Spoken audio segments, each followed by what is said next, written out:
In this video, I'm going to show you step by step how you can increase your Facebook ads billing threshold.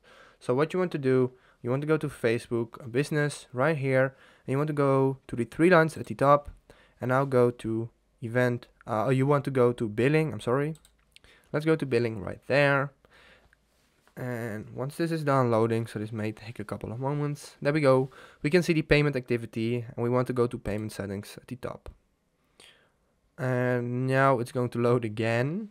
Here we can see the payment settings, and we can see account spending limit. So we can set a account spending limit here by set limit, and here we can basically change this. So we can change it to $1,000, $10,000, you name it, and that's how we can basically set it up.